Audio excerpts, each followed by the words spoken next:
Christophe sur France Maghreb 2. Bonjour à toutes, bonjour à tous, ravi de vous retrouver sur France Maghreb 2 en ce 3e jour de Ramadan. Nous sommes lundi et je suis ravi de vous retrouver en ce 4 avril. C'est parti pour votre grand forum qui ne bouge pas, le grand forum pendant le Ramadan, parce que l'actualité évidemment continue, perdure, et on va être là chaque fois pour vous accompagner avec nos débatteurs. Bien sûr, voici le programme aujourd'hui.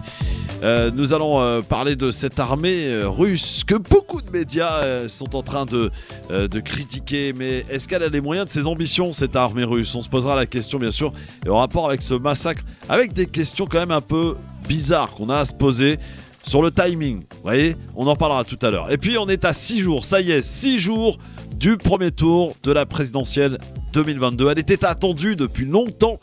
Et cette campagne qui a été un peu particulière et qui va se terminer dans 5 jours maintenant. Il reste une semaine pour convaincre, ou à peine en tout cas. Est-ce que vous avez fait votre choix? Si oui, quel est-il? Vous pouvez voter d'ailleurs, on vous a mis une question sur Twitter, un sondage LGF. On a pris les 4 premiers qui caracolent en tête des sondages, pour faire simple. Et on a joué la parité aussi d'un autre côté, à savoir Emmanuel Macron, Marine Le Pen, Jean-Luc Mélenchon et Valérie Pécresse. Vous voteriez pour qui? Alors évidemment, si vous votez pour aucun de ces 4-là, ça sert à rien de voter. Si vous avez fait votre choix pour ces 4-là, bien allez-y sur le grand forum FM2, vous pourrez nous en parler. Et on nous en parle beaucoup, on sent même que ça panique un peu au niveau du pouvoir d'une éventuelle présence de Marine Le Pen au second tour. Est-ce que le barrage républicain fonctionnera de nouveau comme il a fonctionné dans le passé? Les questions que l'on se posera avec vous au 01 40 33 9000. Soyez les bienvenus. C'est parti, mesdames, mesdemoiselles, messieurs, pour votre émission quotidienne, le Grand Forum, jusque 18h. Le Grand Forum, Christophe Rowe, sur France Maghreb 2. Le Grand Forum. Quelle pêche, franchement, Gamal Abina, comment ça va, mon Gamal? Très bien, et toi? Ouais. Toi, par contre, t'as l'air plus fatigué que moi, toi. Je comprends pas. Ah ouais, largement. On sait pas pourquoi. Ça veut dire que tu travailles plus que moi, peut-être. C'est pas C'est sûr. peut-être un truc C'est dans le pas genre, sûr du tout. Sabrina Nouri, bonjour ma Sabrina. Bonjour à toutes et à tous. On va mieux te traiter qu'ailleurs, t'inquiète pas, je te jure. On va pas te mettre quelqu'un en face de toi. Tout va bien. Tout va bien. Moali, il est avec nous, notre directeur commercial. Bonjour Moali. Bonjour à tous et à toutes. Comment ça va? Très très bien, après un week-end un peu froid, mais ça a été. Et puis Tarek Mami qui est jamais loin pendant le Ramadan. Comment ça va, Tarek? Bonjour Christophe, ça va très bien, j'ai la pêche. Ouais. En fait, pendant le Ramadan, moins vous dormez, plus vous avez la pêche. Plus vous dormez, plus vous êtes fatigué. Ah ouais? Je sais pas, ça marche pas pour moi. Moi, ça marche pas pour moi non plus. En fait, cette année, j'ai décidé de changer de rythme et de dormir donc en 2 épisodes. Et franchement, ça m'a réussi parfait. Là, nickel. Là, je suis bien. Comment vous faites pour dormir alors? Bah non, mais c'est-à-dire que ça y est, je veux parler de moi. Donc, en fait, là, avant, Non, mais ça peut être un conseil pour les autres. Oui. Pas avant le Fajr. Ah, vous teniez Voilà. la nuit. Et donc, je dormais 4, 5, 5 heures maximum par nuit. Et c'est vrai que, bon, les premiers jours, ça va. Et là, j'ai décidé de faire autrement, c'est-à-dire dormir vers 1h30 du matin, un truc comme ça. Me lever pour le sahur, me recoucher. Et là, franchement, en ce 3e jour, j'ai envie de dire, et pourtant, je peux vous dire que je ne cache pas à personne, mais je suis adepte du tabac, je suis drogué au tabac. Et pour moi, franchement, pour l'instant, je vous dis honnêtement, sincèrement, ça va. Pour l'instant, et pourvu que ça dure. C'est grâce à Sabrina. Son sourire de Sabrina. Voilà, La joie de Sabrina, dimanche soir 20h, me fait penser que ça peut aller que bien. Oui. Voici le quiz des amis, c'est parti. Le quiz. Un quiz assez fastoche aujourd'hui, j'ai pas voulu faire trop dur en ce pas premier jour, mais en ce premier jour du LGF en plein Ramadan. Première question. Quelle est la première actrice française à avoir remporté un Oscar en 1960? Cotillard. Mais non. En 1960, Sabrina. Michel Morgan? Je suis une Non, fan, c'est pas pour Michel ça, je Morgan. l'aime Alors beaucoup. pour les chemins Non, de c'est- la Haute-Ville, Oui, c'est un film de Jacques oui, Clayton. Tout à fait. Elle a c'est une grande dame, Michel. Non, c'est pas Mercier. Michel. Non. Je vois, j'ai son visage là. Comment il s'appelle? Bon. Non. Pour C'est le... pas Morgan? Non, le Non. chemin de la Haute-Ville de Jacques Clayton. Cherchez pas sur le téléphone là, je surveille. Ça va. Je surveille. Alors je vous donne le prénom. Oui. Simone. Veil. Non. Non, pas Veil. non, c'est c'est pas moi. possible ça. Non, mais c'est moi. Ah oui. C'est pas Signoret. C'est pas Oui, Ali, tu l'as. C'est pas Signoret. Signoret, Oui, ah, c'est bravo. Ali. Bravo Ali. Bravo. En plus, il me dit c'est pas si vrai. c'est Ouais, bon. tranquille. C'est un bon. Attends, qui m'appelle? Attends, je réponds. Allô? Ouais, t'as C'est bien fait ça. de raccrocher parce que je suis sûr que tu serais fait engueuler. Simone Signoret est Ouais. une bonne réponse. Bon, Ali, parfait. Deuxième question. Quel nom a été sifflé au meeting de Valérie Pécresse? Sarkozy, Oui. Sarkozy, Non, Sarkozy, c'est moi. Sarkozy, Non, mais Sarkozy, c'est moi, Sarkozy. c'est moi. Bah si vous voulez, hein, on s'en fout. Hein. Vous prenez tous les points. Nous, C'est- nous, Non, c'est- l'essentiel. c'est Tarac qui l'a eu, c'est Non, vrai, mais- il a été sifflé. Non, mais C'est vrai, il a été sifflé. nous, l'essentiel, c'est de donner les réponses. C'est pas d'avoir Voilà. les points. On Oui, s'en mais fout des c'est points. pareil. Alors, on écoute? Écoutez, rapidement. Pour lui qui a inscrit le principe de précaution dans la charte de l'environnement. Nicolas Sarkozy. Je ne voulais absolument pas cette réaction. Bien au contraire, vous devriez l'applaudir parce que c'est lui qui a fait le Grenelle de l'environnement. Ok, bon, et bien voilà. En tout cas, c'était la bonne réponse. Voilà, ça vient pas. Sarkozy. Sarkozy est une bonne réponse, donc qui a été sifflée en plein meeting Tant de mieux. Nicolas Sarkozy, de Valérie Pécresse, pardon, et qui d'ailleurs ne devrait pas apporter de soutien à Pécresse pour le premier tour et devrait apporter son soutien à Macron pour le second. Troisième question, je cherche. Vous avez compris. Alors là, c'est fastoche, ça va jouer à la rapidité. Un pasteur noir assassiné Attends, Burger King. 3. en 1968 à Memphis, Martin Burger Luther King. King. Alors, c'est Sabrina, c'est ça. J'en sais Deux rien. points. Là, franchement, je Martin sais pas. Luther King, il Voilà. est. Je crois que c'est En Gamal. quelle année En 68. Je me suis entendu en premier. Bon, après. Ouais, non, c'est Gamal. Je la donne à Gamal. Et hop.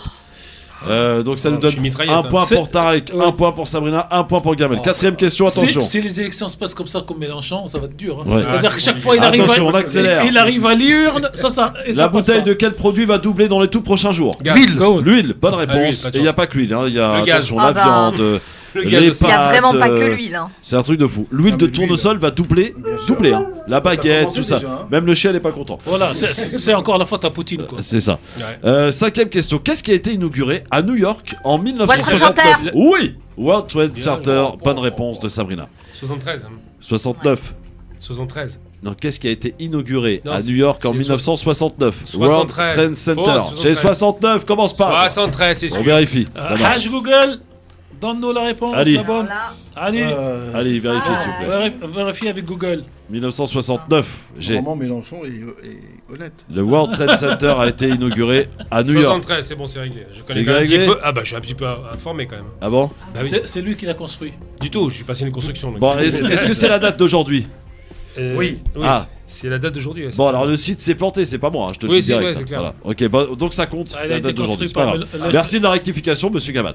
Dernière site- question. Le site est construit par Mélenchon. hein. Je cherche un homme politique allemand né à Montauban Jusqu'à Fischer, non en 1945. 45. Ah oui, il a été Adenauer. naturalisé français en Daniel 2015. Cohn-Bendit. Daniel Cohn-Bendit. Cohn-Bendit Oh. est une bonne réponse, monsieur Bien. Ali. Quand il a Bonne été réponse. Ouais. Daniel le Rouge.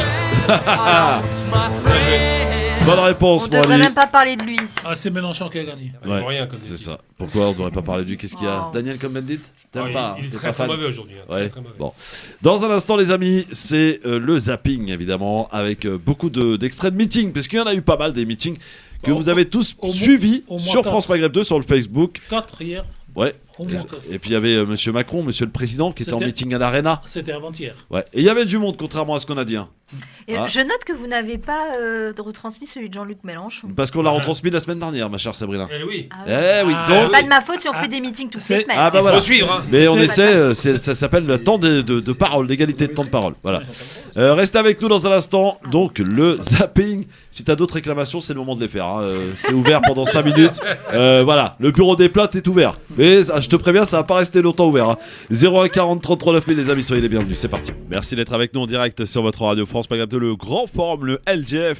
En ce lundi, nous sommes le 4 avril avec Sabrina Nouri qui est avec nous, avec Ali, avec Gamal Amina, avec Tarek Mami et vous, chers amis auditeurs, au 01 40 33 9000. Évidemment, vous pourrez nous appeler pour bien débattre avec nous. Voici le zapping, les enfants.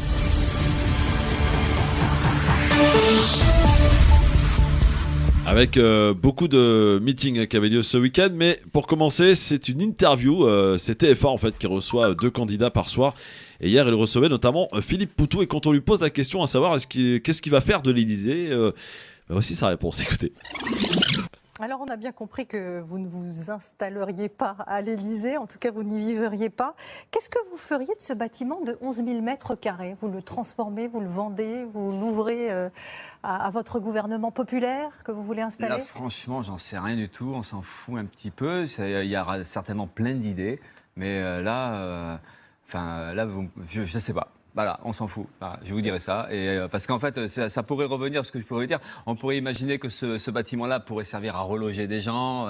Mais bon, même ça, c'est pas terrible à reloger des gens. Mais il est chargé d'histoire, ce bâtiment. Oui, il est chargé d'histoire. Il est chargé d'histoire. Ben oui, il est chargé d'histoire. Quoi. De quelle histoire? D'une histoire coloniale, d'une histoire... Pas seulement. Entre autres, en tout cas, le pouvoir. Un pouvoir profondément antidémocratique, un pouvoir qui est irrespectueux, un pouvoir qui a été capable de massacrer des populations dans d'autres pays, de coloniser, un pouvoir qui est capable de réprimer, y compris les Gilets jaunes il n'y a pas longtemps. En fait, on voit beaucoup de choses négatives dans ce pouvoir-là et c'est pour ça qu'on est pour le renversement à la fois des institutions de ce pouvoir-là et on est même pour le renversement du capitalisme. Voilà, c'était Philippe Poutou, qui nous dit s'en foutre en fait de ce que va devenir l'Élysée. Voilà. Alors j'ai une auditrice qui m'appelle absolument incroyable, c'est véridique les amis, vous allez pouvoir le vérifier. Elle nous appelle au 01 40 33 9000, elle me dit s'il vous plaît, France Maghreb 2, faites de la pub pour Mélenchon. Je dis pardon madame? Elle me dit, nous, s'il vous plaît, on va l'écouter. Derniers jours qui viennent pour le vote. Vous serez bien aimable que j'entende ça. J'entends tous les jours votre radio, mais faites-en part. Vous serez bien aimable. Alors, qu'est-ce qu'il faut qu'on fasse, madame? Dites-nous ce qu'il faut qu'on fasse. Monsieur. Ah, pardon, tant pour moi. L'influence. Oui. Et en plus, de la pub sur lui. Parce que il faut qu'on fasse de la pub. Je vois qu'il n'y a que ça pour nous. Même qu'il y aura du mauvais, mais moins que les autres. D'accord. Je vous en supplie. C'est ce qu'il faut influencer, faire de l'influence et de la pub sur lui pendant les derniers direct, jours. C'est vrai, c'est un auditeur qu'on est en direct. Chère madame, bonjour. Non, c'est monsieur, arrêtez. C'est monsieur. Excusez-moi. Cher monsieur. Oui. Qui paye commande? Mélenchon ne veut pas payer. Mélenchon ne veut pas venir se faire ratatiner par notre ami Christophe. On continue quand même à lui faire de la pub alors qu'il n'aime pas notre Christophe national? Mais non, c'est pas ça. Mais soyez un peu... franchement, sur les plusieurs candidats qu'il y a à la présidence, à l'élection présidentielle, surtout en parlant de Macron et de la droite et de l'extrême, il n'y en a pas un qui va nous aider en tant que maghrébins et émigrés en français. Je vous en supplie, c'est lui qui est quand même meilleur, malgré qu'il ne vienne pas à votre radio. Parce que lui, il nous oubliera pas dans certaines choses. Très bien. Merci monsieur en tout cas. Je sais en quoi que... il vous appelle là apparemment. Il y a le téléphone qui sonne. Et faites-moi confiance les gars. D'accord, ça marche. Merci monsieur. Non mais c'est véridique. Je vous dis, voilà. 01 40. C'est Sabrina qui lui a de la pub. C'est Sabrina qui lui a dit je passe à la radio de telle heure à telle heure. Voilà le numéro, voilà ce qu'il faut dire. Et moi je rebondirai derrière Sabrina, je dirais oui. Pas du tout. Non, pas du tout. Sabrina ne fait pas ça. Robert Ménard a des problèmes avec Éric Zemmour. Je vous jure que c'est vrai, écoutez. J'ai listé tous mes désaccords avec Éric. Avec Éric Zemmour? Avec Éric Zemmour. Mais je me dis, je ne voterai pas pour lui. Et si Marine demain, elle faisait des concessions, je le lui ai dit, donc je ne dis pas des choses ici que je ne lui ai pas dit. Si elle faisait des concessions à Éric sur ces désaccords-là, ce sera sans moi. Carrément, hein. C'est-à-dire que là, aujourd'hui, il veut vraiment se détacher d'Éric Zemmour. Kamal. Il va surtout se présenter en 27.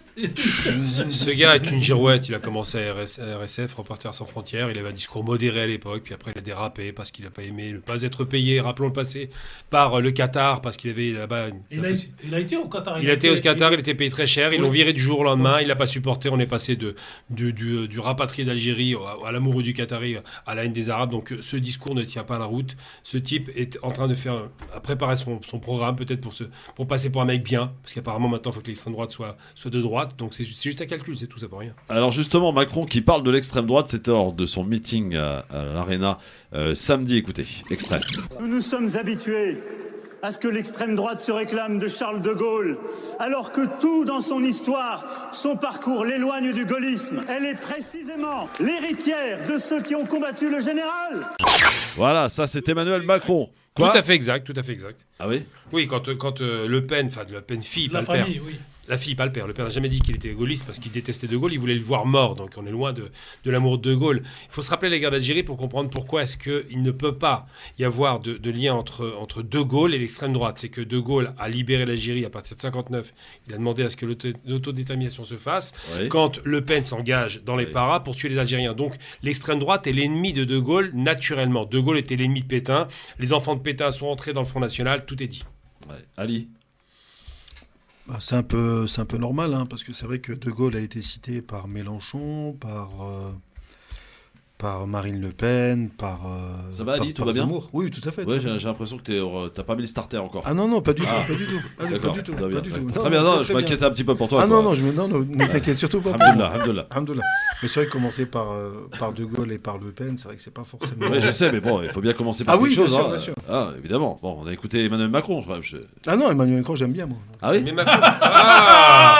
il s'élance pas tout seul. D'accord. T'étais au meeting, non, peut-être? T'étais au meeting? Non, pas du tout. Non, pas du tout. Il m'a pas invité. Et il est parti à Milouz pour manger un peu plus tôt pendant le Ramadan, parce que à Milouz c'est 20h04. Non, mais après il a fait un meeting qui apparemment était sympa, mais je crois qu'il a été comme la plupart des meetings un peu surdimensionné, je pense au niveau de la salle. Ouais. Bon, il y avait 35 000 personnes. Après. C'est pas mal. Hein. Ce qui est pas mal, hein. Bon. Pour un homme mort, c'est pas mal. Mais Sabrina vous dirait, mais c'est moi que Mélenchon. Oui, mais Mélenchon, c'était les gens qui passaient dans la rue, et on les a tous comptés. Les autres, c'était... Non, tu peux pas dire ça. Les autres, c'était dans une salle fermée.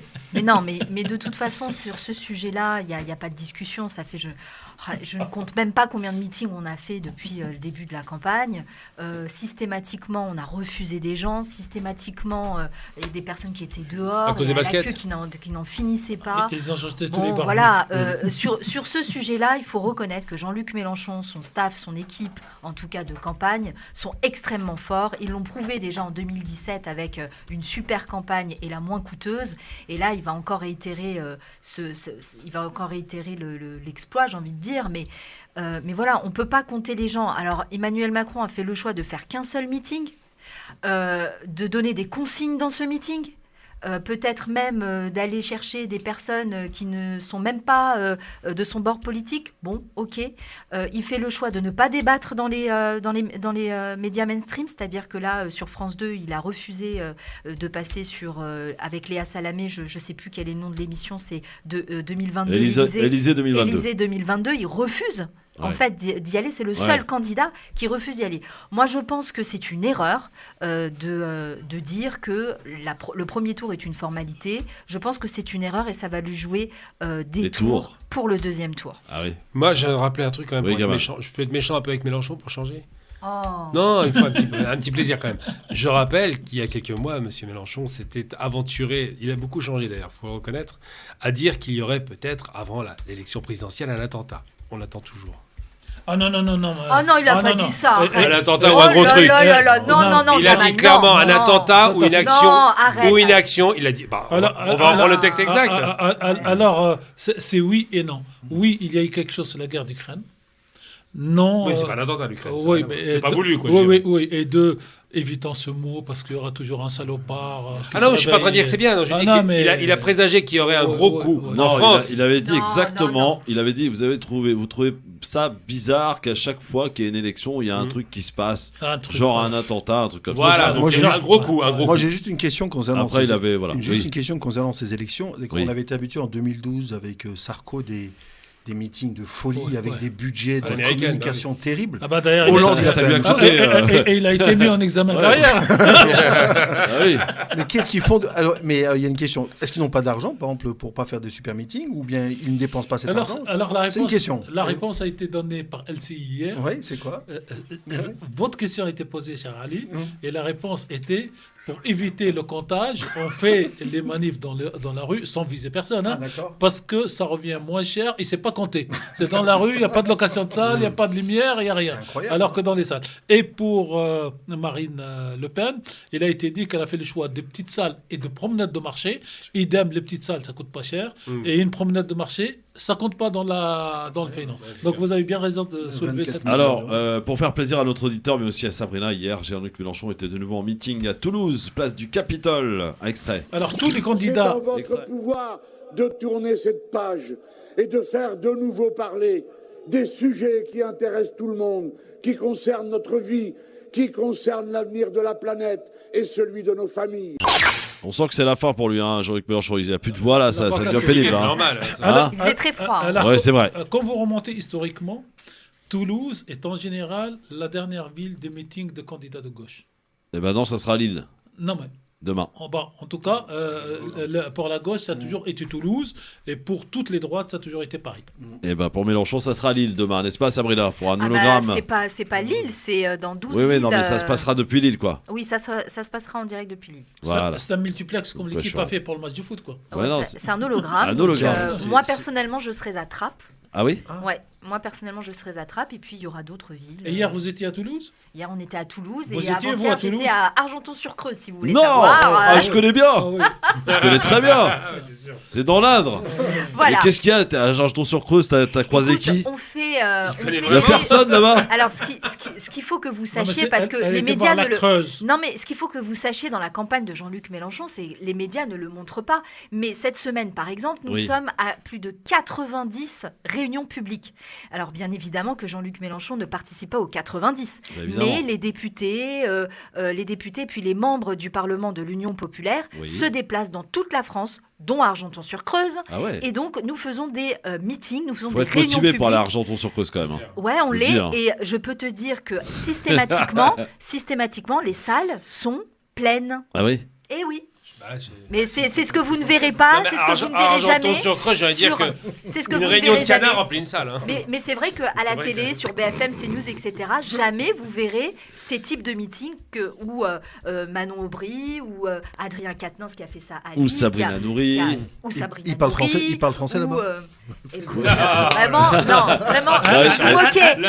vous moquez, mais c'est très sérieux. Non, mais si, t'as raison. Mais vous vous moquez, mais c'est très sérieux. Non, c'est très sérieux. Il y a un vrai patois, il a raison. On a fait énormément de meetings. là-bas. Cette semaine, il y a Bagnolet, il y y a. Bagnolet, c'est autre chose, ça. Bagnolet, c'est chez vous, ça. C'est à la France Insoumise, c'est chez vous, Bagnolet. Je sais pas, mais c'est une campagne présidentielle. C'est une campagne présidentielle et je pense que c'est très bien. Il est logique d'être présent sur l'ensemble. Bien sûr. Non, mais je disais quand même, il faut être motivé pour aller à Argenton-sur-Creuse. C'est quand même une grande ville à côté qui s'appelle Châteauroux, par exemple. Que les téléspectateurs le sachent, nous sommes partis partout en France. C'est bien, c'est pas mépris, quoi. Il y a Yann Moix qui pense que Marine Le Pen va gagner. Attends, t'as dit quoi là? Yann Moix qui pense que Marine... Écoute! Yann Moix ne pense pas. Écoute. Vous pensez que c'est plié, Yann Moix? Je pense que Marine Le Pen va être présidente de la République française. Ah bon, non, alors là, vous commencez les débats, il n'a pas fini son édito, là. Et c'est vrai que c'est un peu... C'est le discours qu'on entend aujourd'hui. On nous fait croire d'ailleurs que le premier tour a eu lieu, que ça sera Marine Le Pen face à Macron. Et on sent, je ne sais pas vous si vous l'avez perçu un petit peu, cette légère inquiétude de la Macronie quant à la présence de Marine Le Pen au deuxième tour. Je peux parler de Yann Moix, que j'ai eu l'occasion de rencontrer une fois à Tanger, qui n'est pas un homme très très raffiné, pas très malin, très arrogant par contre. Bon, Yann Moix, il veut exister à nouveau parce qu'il est grillé. Et il sait très bien ce qu'il a fait, ce qu'il était à 20 ans. Maintenant, quand on lui a vite pardonné, pardon Gamal. Hein. Non, on lui a pas fait. Ah bah si, aujourd'hui, dans un placard. Aujourd'hui, il est sur tous les plateaux, tu rigoles ou quoi? C'est un placard. Il a plus d'émissions. Il est chez Cyril Hanouna régulièrement. Oui, dans un placard. C'est un placard. Bah, c'est sympa le placard, excuse-moi. Hein. Bah, c'est un placard. Je suis désolé, tous ceux qui sont chroniqueurs là-bas, c'est quand même pas, c'est pas les stars. Hein. Bref, peut-être, mais en tout cas, bon voilà, ils ont une présence avec 2 millions de téléspectateurs chaque soir. Ouais, parce qu'on s'attend à du bruit, c'est tout. Mais en tous les cas, Yann Moix, il a une posture qui, c'est pas un analyste politique. Il a fait HEC et banlieue, enfin de province. C'est pas non plus une grosse tête, mais surtout c'est un type qui est très arrogant et qui veut faire des pronostics pour donner l'impression qu'il a raison avant tout le monde. Malheureusement pour lui, c'est pas ce qui se passe aujourd'hui. Il faut être un peu sérieux et faire un peu de calcul mathématique. Hein. L'arrivée de Zemmour a fragilisé Le Pen et largement fragilisé Le Pen. C'était le but. C'est le contraire, gamin. Non, c'est la Arrête de dire des bêtises. Non, c'est le contraire. En termes de valeur absolue, en termes de pourcentage réel. D'accord? Quand Zemmour gratte 10%, il en prend à la droite et à Le Pen. Je suis désolé, Le Pen ne fait pas 25% aujourd'hui, c'est pas vrai. Ben on le verra, réponse. Non, mais elle ne fait pas 25%. Elle est créditée 15-16%. Si tu remets ce que Zemmour lui a pris, ce serait 5%, elle serait au-dessus de Macron quasiment. Ça tient pas la route. En vérité, ce qui est probable, il faut être très clair, avec la campagne de Mélenchon, qui est une campagne extrêmement forte, il faut le reconnaître. Hein. Quand ils vont dans les petits villages, par exemple, c'est énorme. Macron extrêmement forte? Non, Mélenchon. Ah, pardon, tu m'as fait peur. Non, Mélenchon. Macron, il est absent, il est très malin. Ah oui. La campagne est ratée, là, de Macron. Non, il n'a pas raté. Il ne va pas se mouiller. Il ne va pas prendre du cri d'insulte. Il est malin. T'appelles ça une campagne, en plus? C'est pas une campagne, c'est juste le minimum syndical. Pardon, j'ai une heure de pub, là, il faut que je fasse gaffe. Okay. Dans un instant, on continue. On pourra se poser la question, tiens, est-ce que pour vous, aujourd'hui, en France, en 2022, une Marine Le Pen peut gagner l'élection? Oui ou non? On y répond dans un instant, à tout de suite. Le LGF, le grand forum avec Tarek Mami, Gamal Abina, Sabrina Nouri et Ali qui sont avec nous aujourd'hui sur France Maghreb 2. Alors la question que pose Yann Moix sur France 2, c'était dans l'émission de Ruquier samedi. Tarek Mami, est-ce que Marine Le Pen, aujourd'hui en 2022, si on prend le contexte actuellement, est-ce qu'il y a, même s'il est minime, est-ce qu'il y a un risque que Marine Le Pen puisse passer présidente? Oui ou non, Tarek Mami? Alors le cœur dit non. Oui, là, c'est pas le cœur que je questionne. C'est pour ça que je fais les deux réponses. Le cœur dit non. La raison dit oui, peut-être, parce qu'elle est la seule à avoir un réservoir de voix. C'est ça. Et peut-être qu'elle pourra jouer à la fois sur le réserve de voix et sur le rejet du président Macron, un rejet qui existe beaucoup dans notre pays. Je pense que ça se terminera un 48-52, mais si elle venait à dépasser le président Macron, ça ne serait pas très, très étonnant. Pas étonnant, pas impossible. Ah oui. Voilà. Sabrina? Oui. Est-ce qu'aujourd'hui, Marine Le Pen peut gagner face à Macron? Elle n'a qu'une réponse. Non, attends. Mélenchon. Non, moi je peux pas dire ça. Enfin, je peux pas commenter ça. Pourquoi? Parce que déjà le premier tour, il est pas fait. Là, on est en train de commenter déjà un deuxième tour. Mais laissez faire déjà le premier tour. Le barrage, il doit se faire au premier tour. On a la chance d'avoir un candidat qui est très proche de Marine Le Pen. En plus, les sondages, En pourcentage, précisément. En pourcentage, et donc, généralement, il est toujours vu à la baisse, tandis que Marine Le Pen est toujours vue à la hausse. Donc là, il y a quand même une marge d'erreur qui est vraiment favorable. Qui est vraiment favorable à Jean-Luc Mélenchon. On est quand même à 7 points dans les sondages. Oui, mais Marine Le Pen a toujours eu 7 points en plus, 5 points en plus, 4 points en plus. Ça, c'est les derniers. Et là, tu regardes les dernières élections, c'est toujours comme ça. Sabrina, oui ou non, Marine Le Pen peut accéder au pouvoir? On s'en fout de savoir qui va être au second tour ou pas. Là. Émettons l'hypothèse qu'elle y soit, que d'ailleurs ce soit face à Macron ou quelqu'un d'autre. On ne sait jamais. Je veux dire, tu as raison de rappeler, et ça je le dis régulièrement, que le premier tour n'est pas encore passé. Donc arrêtez de faire vos spéculations. Mais aujourd'hui, on se pose la question. Tout est possible. Est-ce que Marine Le Pen peut accéder au pouvoir? Tout est possible. Tout est possible. On a souvent dit pendant longtemps qu'il y a le fameux barrage républicain. Est-ce qu'il existe? Visiblement, il est mort-né, ce barrage. Tout est possible, d'autant plus que l'arrivée de Zemmour l'a complètement adouci. Et de toute façon, c'est l'objectif de sa communication en elle-même, avec ses chats, etc. Bon, bref, on l'a vu dans certaines circonstances, beaucoup plus posée, moins agressive, il l'a rendu etc. sympathique. Mais ça, c'est juste de la communication. Derrière, on le sait très bien qu'il y a toujours ces éléments de fascistes, de néo-nazis, etc. Elle ne s'en détachera jamais. Voilà. Ali, Marine Le Pen au pouvoir en France? Non, je pense que c'est une hypothèse qui, pour moi, est peu probable. Oui. Alors, moi, à défaut de parler de pourcentage, moi, j'ai même pas de chiffres. On a 47 millions de votants en France en 2012. En 2017, il y a 36 millions de gens qui ont voté. Il y a 8,7 millions de gens qui ont voté pour Macron et Marine LePen, elle a eu 7,7 millions. Donc pour que Marine Le Pen gagne... C'est énorme quand même. Hein. Oui, bien sûr. C'est-à-dire que là, l'écart se rapproche. Hein. Donc c'est pour ça qu'il faut... Le pourcentage, sincèrement, moi je vous le dis, ça a vraiment très très peu de signification. On va parler en valeur absolue. Nombre de voix. Donc l'écart qu'il y a eu entre Emmanuel Macron et Marine Le Pen... Au deuxième tour. Au premier tour, aux élections, il était de 1 million. Premier tour. Il était de 1 million. D'accord. Pour information, Jean-Luc Mélenchon a fait 7 millions. François Fillon a fait 7 millions. Maintenant, si on fait un calcul mathématique, si on met tous les voix de François Fillon à Marine Le Pen, ça va la faire monter à 14 millions, 14-15 millions. Si là-dessus, on peut lui radosser encore quelques millions d'Éric Zemmour. Oui. Attends, tu peux en mettre combien? 5 On peut en mettre 5. Donc, dans ces cas-là, elle sera à 19. Si elle est à 19, si on reste sur le même niveau de 36 millions de votants, elle est présidente de la République. Parce qu'il y a 36 millions de gens qui ont voté, il y a 10 millions de gens qui n'ont pas voté. Donc il faut vraiment parler. Donc Gamal, tu vois bien? Non, je ne crois pas du tout. Oui, mais d'accord, tu crois pas. Mais j'y crois pas parce qu'il faut être très clair. Mais moi, ce qui me fait marrer, c'est ces spéculations avant oui, ça, tu as raison. Campagne. Je suis d'accord. On est sur un premier tour qui n'est pas du tout acté. Rappelons-nous des sondages. C'est vrai que moi, je m'étais trompé aussi. Mélenchon. Et tu fais partie je faisais partie des gens qui ont cru. Non, je parlais des sondages de l'époque. Je parle pas de maintenant. Maintenant, j'écoute pas les sondages. Mélenchon était crédité à 13, il a fini à 19. Donc, il faut être un peu sérieux. Le Pen, il y a toujours un effet particulier. C'est un peu comme Zemmour, la baudruche qui s'effondre aujourd'hui. Il y a un effet peur chez Le Pen. C'est-à-dire que la plupart des Français, majoritairement, même s'il y a 25-30% de néo-fachos ou de gens en colère, quand on arrive devant l'urne pour prendre le bulletin Le Pen, un type de droite, il a du mal. Un type de gauche ne le fera pas. Et les réservoirs de voix à Le Pen sont très limités. Parce que Zemmour, il a pompé des voix à Le Pen, c'est vrai. La droite n'existe pas, donc il a pompé à la droite, c'est vrai, parce que c'était le but de l'opération. Donc la droite est atomisée. Et il reste quoi ? Il reste l'autre rigolo de comment on appelle ça, de Dupont-Aignan, qui a baissé, je crois qu'il doit tourner autour de 1 ou 2%. Donc quand on voit que Dupont-Aignan a perdu parce que Zemmour, et que Le Pen a perdu parce que Zemmour, le réservoir de voix, c'est Dupont-Aignan et Zemmour. Ça laisse pas grand-chose. Le Pen a fait 45% maxi, et c'est énorme. Parce que la dernière fois, c'était 35 quand même, rappelez-vous.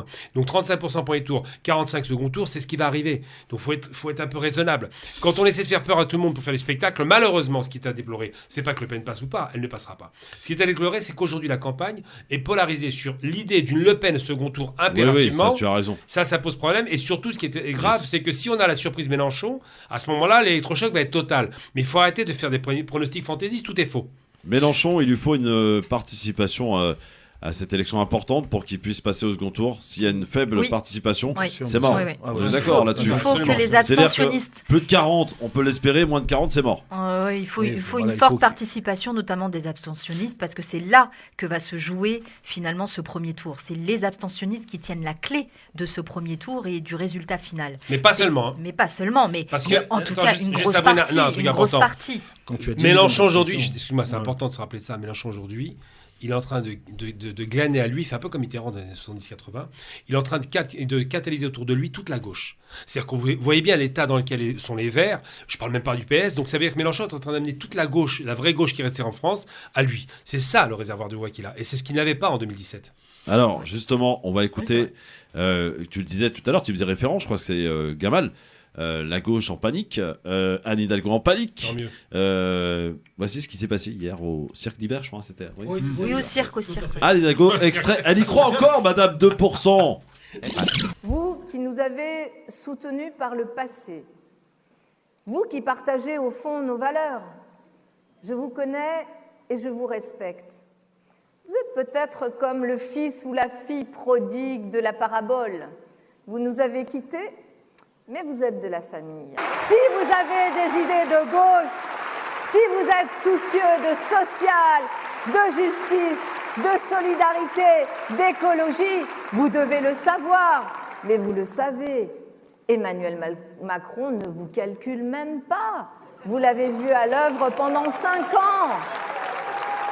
C'est pour ça que je vous le dis, rejoignez notre famille, votre famille d'origine, celle de la gauche, du réel et de la raison, celle qui reconnaît ses erreurs. Donnez-lui la chance de porter les valeurs humanistes auxquelles vous adhérez. Donnez-lui la chance de se réinventer et de se reconstruire. Et puis comment un candidat qui a théorisé depuis plus de 5 ans la fin de la gauche, puis qui, dans les élections locales, a combattu tout le reste de la gauche, pourrait maintenant représenter un quelconque espoir pour la gauche. Quelle ville, quel département, quelle région son mouvement a-t-il gagné avec ce sectarisme? Quelle amélioration concrète de la vie des gens peut-il revendiquer? Aucune. Mélenchon, c'est l'impasse. Voilà, alors elle a tapé sur tout le monde hier. Elle est au bout de sa vie, vraiment, c'est pathétique. C'est vraiment pathétique. Répétez la phrase là. Elle est au bout de sa vie.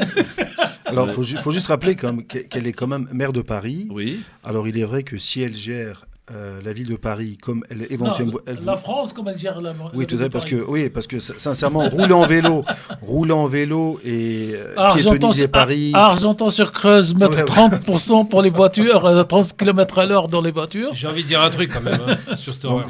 Il est vrai que je ne sais pas qui est-ce qui peut l'arrêter, cette dame-là, mais je pense que... les électeurs.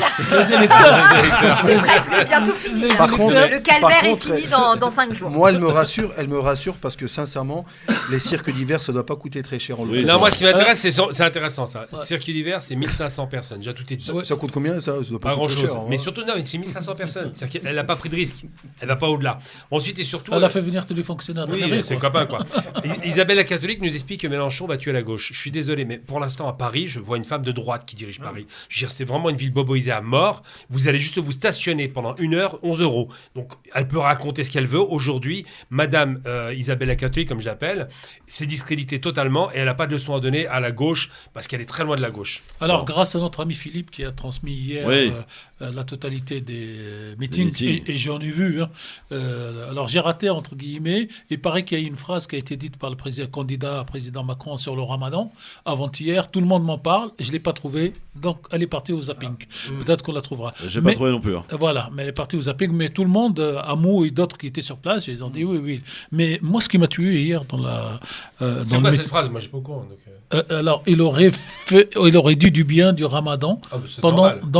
mais j'ai pas retrouvé. Il y a Darmanin qui a tweeté aussi. Il s'est fait lâcher. Voilà. Oui, il faut bien aller chercher partout. Mais je reviens à Madame Hidalgo. Oui. Elle nous a fait un tirage de 4 minutes sur Paris. Et elle commence par dire, si je n'étais pas maire de Paris, je ne me serais pas présenté.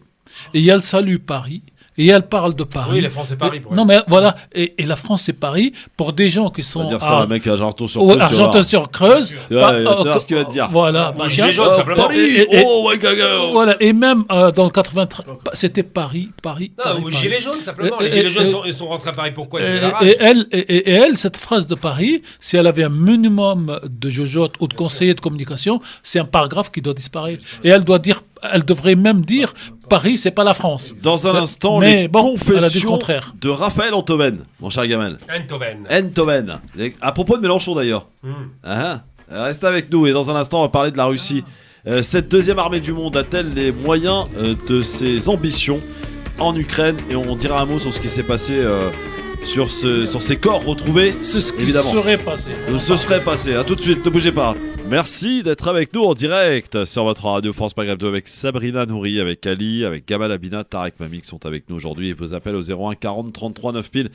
On va vous demander dans un instant si vous avez fait votre choix. On est à 6 jours de ce premier tour de l'élection présidentielle et j'ai fait un sondage pour le LGF où j'ai mis les 4 candidats qui sont en tête. Alors certains m'ont dit pourquoi t'as pas mis Zemmour? Parce que ça dépend des sondages. Zemmour est parfois 4e, 5e. Pécresse est souvent dans tous les sondages, en tout cas devant lui, quoi. Donc, et puis j'ai voulu faire un peu la parité, 2 hommes, 2 femmes. Et puis j'avais pas envie de mettre Zemmour. Ça va, c'est simplement. Ça va. Voilà, tout simplement. Ça s'appelle la démocratie française et c'est le titre de livre de Giscard d'Estaing en 74. Donc Emmanuel, alors vous pouvez aller voter, n'hésitez pas parce que ça peut évoluer bien sûr. Il y a quand même pas mal de votants, c'est très bien. Emmanuel Macron, donc Marine Le Pen. Fait quand même un bon score, je suis assez étonné. Jean-Luc Mélenchon et Valérie Pécresse, donc vous votez. Est-ce que vous avez fait votre choix parmi ces 4-là ou pas d'ailleurs? Et vous pourrez nous dire au 01 40 33 9000 pour qui vous avez fait votre choix, si vous l'avez fait toutefois, ou si vous êtes encore en période de réflexion. Ça peut arriver. Alors, les confidences de Raphaël Enthoven. C'était ce matin sur Europe 1 au micro de Philippe Vandel. Écoute. C'est vrai que dans une première partie de vie, vous avez été conseiller technique de Laurent Fabius. Oui. Entre 2003 et 2004 et demi à peu près. Mon travail à l'époque était de dire du mal de Mélenchon au PS. On m'avait demandé ça, c'était explicitement mon cahier des charges. Et alors ce dont je m'acquittais avec grand plaisir. Et puis avec sincérité. Avec sincérité. Et puis 1 an plus tard, quand est arrivée la polémique autour, le TCE, le traité constitutionnel européen, et Laurent Fabius qui a fait ce choix auquel lui-même ne croyait pas du non. Et à ce moment-là, les mêmes m'ont demandé de dire du bien de Mélenchon. Et alors. C'est pas que je voulais pas dire du bien de Mélenchon, c'est juste que je soupçonnais l'insincérité derrière ces retournements de veste, et donc j'ai quitté le Parti socialiste, convaincu de son inutilité. Voilà. Excellent, Raphaël Enthoven. Pourtant, c'est pas celui que je préfère, mais bon. C'est rare quand il y a des gens honnêtes. Là, pour le coup, il l'a été et il a balancé dur, parce que ça tue le PS, cette histoire. Ouais. Mais moi, je dis que cette affaire se finira avec 2 on. Mélenchon, Macron. Ah oui? Ouais, ça rime.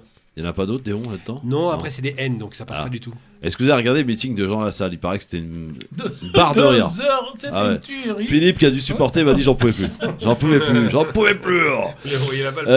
Alors, il faut qu'on soit sérieux, les enfants. On va parler de ce qui se passe maintenant et sans transition en Ukraine avec cette ville qui a été au cœur de l'actualité depuis maintenant samedi, puisque c'est le 2 avril que l'on a effectivement appris qu'il y avait plus de 400 corps après le retrait des Russes. Alors, qui s'est effectué le 30 mars. Le 31 mars, le maire de la ville acte le fait que les Russes soient partis, mais sans faire référence à ce qui avait été rapporté 2 jours plus tard, c'est-à-dire le 2 avril, à cette boucherie, on peut le dire. Massacre de 400 corps retrouvés partout dans les rues, etc. Est-ce qu'on n'est pas dans la propagande, Tarek Mami, là? Moi, quand j'ai regardé cette déclaration et surtout quand j'ai vu sa reprise systématique dans tous les médias occidentaux, j'ai eu 2 réflexes. Le premier réflexe, c'est d'aller voir la carte du monde et de voir quels sont les continents ou les pays qui reprennent ces discours. Et je trouve qu'il n'y a que le continent européen occidental plus l'Amérique du Nord qui reprennent ces émissions. Je trouve qu'en Afrique, 54 pays, aucun pays ne prend. L'Amérique du Sud, il y a 2 pays qui reprennent. L'Asie, il y a 2 pays qui reprennent, la Corée du Sud et le Japon. Et donc je dis, qui peut avoir la vérité en termes de quantité? 60-70% de la population mondiale ou 30%.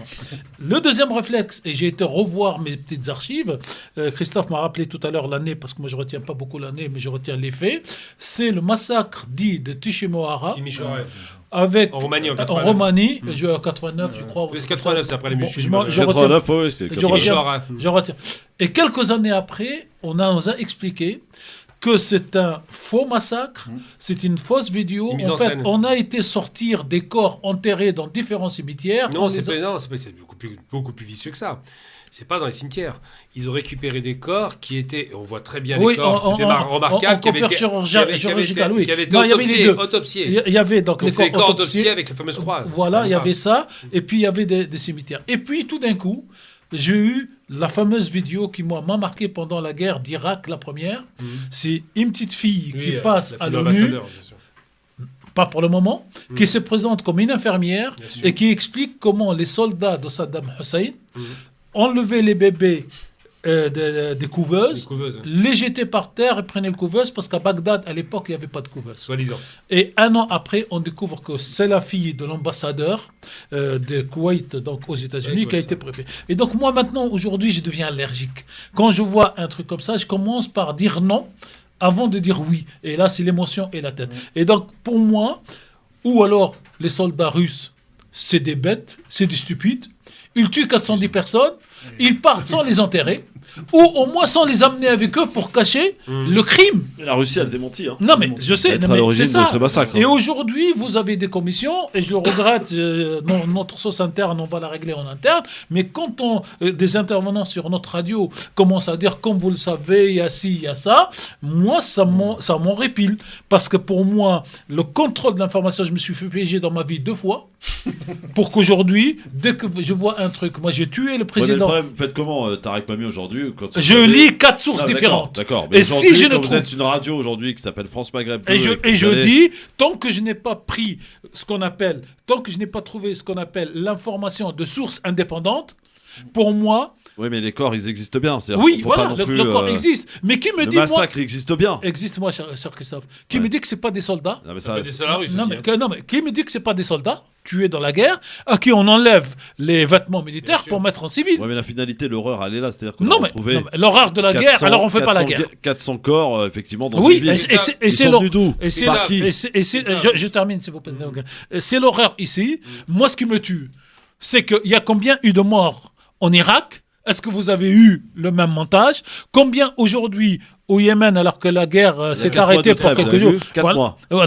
Et on n'a pas ce montage. Donc moi, si vous voulez, il n'y a pas des hommes qui méritent d'être, défendus plus que d'autres. Tous les hommes doivent être défendus. Et c'est pour ça que dès que j'ai lu cette information, j'ai été lire la presse anglaise, la presse russe en français, sur plusieurs sites parce que tout n'est pas fermé, la presse chinoise et surtout la presse du Moyen-Orient. Et c'est comme ça que j'ai découvert que sur 5 continents, il y a un continent et demi qui vend cette sauce et pas les autres. Gamal. Excusez-moi, Gamal. Non, il n'y a pas de problème. Donc, d'abord, il faut rappeler plusieurs choses. Parce que la propagande, et on est en propagande de guerre aujourd'hui, qui est extrêmement violente d'ailleurs, il nous faut oublier l'histoire. Quand on fait de l'histoire sérieusement... La propagande, elle existe des deux côtés. Hein, non, de l'autre côté, on l'entend pas. Elle a été bouclée. On l'a muselée, la propagande russe. Donc, la propagande occidentale, et uniquement occidentale, d'ailleurs, on ne la voit pas en Afrique, et c'est vrai, en Asie non plus, il n'y a pas cette propagande. Dit quoi ? Dit parce qu'ils ont poussé à la faute les Ukrainiens. Ils commencent à faire croire que soi-disant ils sont avec les Ukrainiens. Ça n'est pas vrai. Alors maintenant, rappelons ce qu'est l'Ukraine. L'Ukraine, ça n'est pas n'importe quoi pour la Russie. C'est quasiment le même peuple. La Russie, l'Ukraine, ça a commencé par un État qui s'appelait l'État des Rousses. Rousses qui vient de Russie. C'était des Russes qui ont créé Kiev. C'est pas d'autres peuples.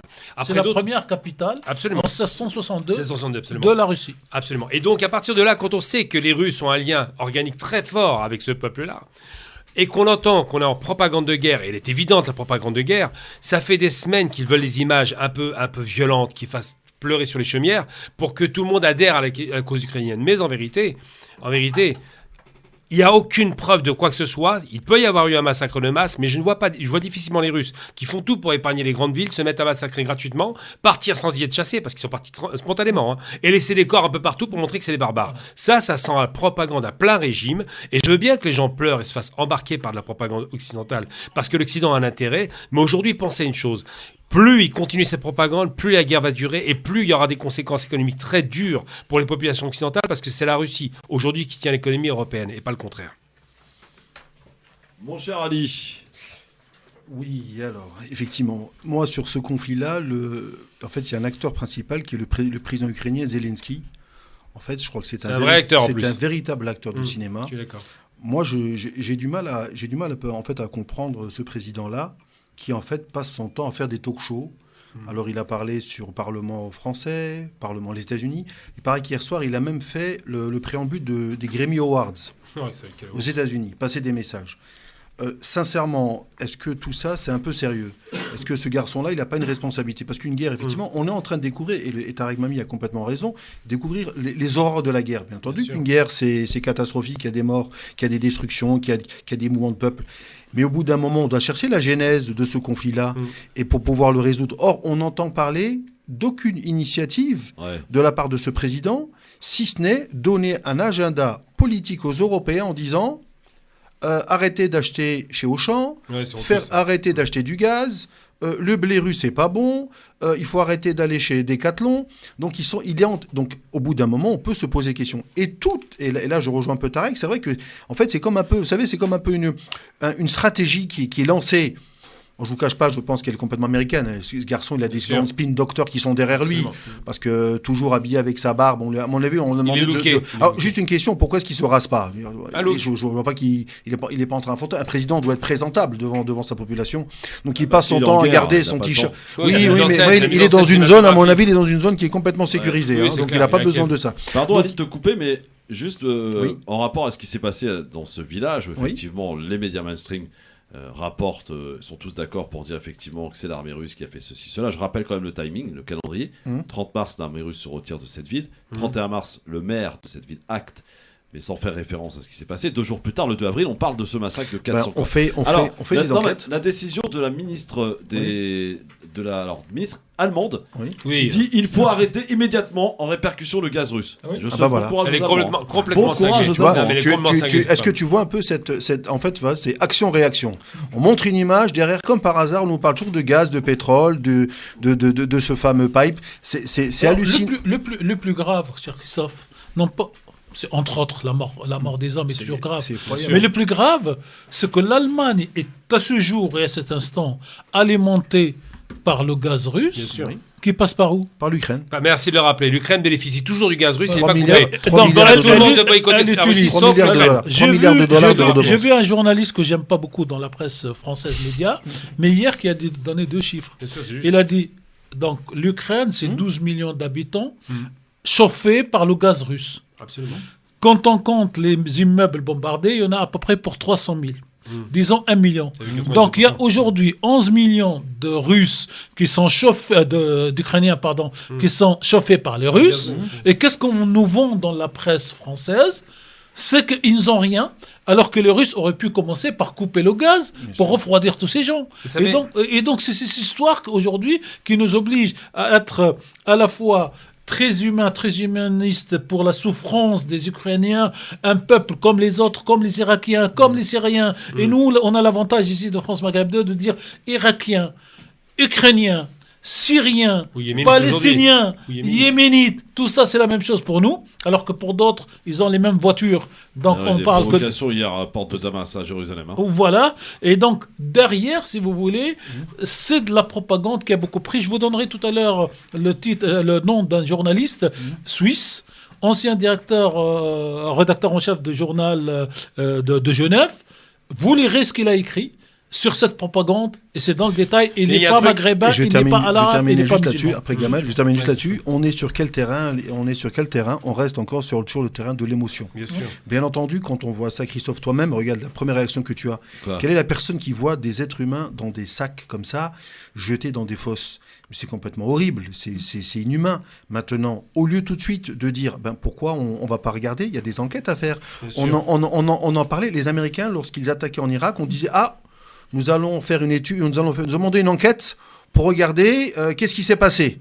Est-ce qu'on a tué des civils ou non? À l'époque, quand ils bombardaient Bagdad. Là, aujourd'hui... comment ça s'appelle? Madeleine Albright disait que c'est une... truc collatéral, conséquence collatérale. C'est pire, elle a dit que c'était nécessaire. Et c'était nécessaire pour 5 millions de personnes. 5 millions d'enfants. Dont des enfants. Des enfants, pas donc, que des enfants. Donc je termine, après Gamal, tu reprends. C'est simplement sur la partie émotion. Et ça, malheureusement, je pense, on est véritablement dans une stratégie de diabolisation de la Russie, ce qui n'est pas bonne du tout. On a dit que le président était fou. À un moment, on dit que le président il est fou. Il y a même des gens qui ont dit qu'il faut peut-être tuer Poutine. Voilà. Là, on est en train de dire c'est un dictateur. Donc on est en train et là maintenant, qu'est-ce qu'on est en train de dire? On monte d'échelle en échelle. Et là maintenant, le président des États-Unis, qui est la première puissance mondiale, au lieu de lancer des initiatives de paix et de discussion, qualifie le président russe. Vous entendez bien que votre discours, il n'est pas aujourd'hui il est minoritaire, repris. Voilà, il est minoritaire. Tu sais, Christophe, il y a des choses qu'il faut dire. Sabrina, ça va? Mais je vais très bien. Moi, mais parce que si tu veux, c'est tellement complexe. Je sais. C'est tellement complexe, la géopolitique, etc. J'ai pas envie d'embrouiller les Très auditeurs. Non, mais c'est pas ça. Mais moi, j'ai des choses à dire aussi, mais j'attends qu'ils finissent. Juste pour dire, c'est un truc important. Hier, Madame Merkel, c'est très important d'entendre ça. Sabrina n'est pas importante, mais bon, c'est pas grave. Mais j'ai bien compris ce qu'il voulait dire, Gamal. L'important pour moi, c'est l'essentiel. C'est pas que c'est pas important. Finis ton propos. Vous allez comprendre, je vais en venir. Aujourd'hui, on a fait le coup de l'Ukraine des années 40, quand il y a eu les massacres qui étaient perpétrés contre les Juifs. Ils appelaient ça la Shoah par balle, qu'on appelle l'Holocauste, où on tuait des gens dans des fosses communes. C'est ça qu'on est en train de nous présenter pour montrer les Russes comme étant les nouveaux nazis. Alors que manifestement, on oublie que les néo-nazis sont en Ukraine. Mais bon, hier, Merkel a dit une chose intéressante. Elle a dit qu'elle ne regrette pas qu'en 2008, parce que M. Zelensky, qui est un agitateur et quelqu'un dangereux qui met sa population en danger et dont il sait parfaitement qu'il n'a aucune chance de victoire, continue à faire tuer des gens pour rien, M. Zelensky ne va pas négocier avec les Russes, il joue le double jeu. Il dit quoi? Il dit qu'il y a génocide. Mot magique, on connaît génocide, c'est la Seconde Guerre mondiale, d'accord? Il vous montre les fosses communes, il vous montre les meurtres gratuits, il vous montre ce qui s'est passé en Ukraine dans les années 40. C'est exactement ce qui s'est passé quand Barbarossa démarque et que les nazis débarquent. Ils massacrent massivement. Et il joue cette carte de l'émotion, et c'est vrai que la propagande, c'est de l'émotion avant toute chose. On ne fait pas appel au cerveau, on fait appel au cœur, on fait appel à l'émotion instantanée. Eh bien, il joue cette carte-là dans l'espoir de pouvoir infléchir la position des Européens qui ne veut pas bouger. Et ce que disait donc Mme Merkel, et c'est très bien qu'elle l'ait rappelé, et elle a maintenu sa position en dépit du fait qu'elle soit plus aux commandes, elle a dit « Monsieur Zelensky ne peut pas m'avoir accusé d'avoir fait une mauvaise chose. Je ne regrette pas d'avoir refusé en 2008 que l'Ukraine rentre dans l'OTAN parce qu'elle savait ce qui allait se produire. Et aujourd'hui, à nouveau, il lui en veut.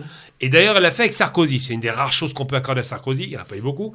Ils l'ont fait de concert. Et donc aujourd'hui, M. Zelensky, qui souffle le chaud et le froid, qui fait croire qu'il va négocier avec les Russes et qui continue à demander aux Européens des armes, est un homme qu'on doit qualifier de ce qu'il est réellement. C'est un criminel, c'est tout.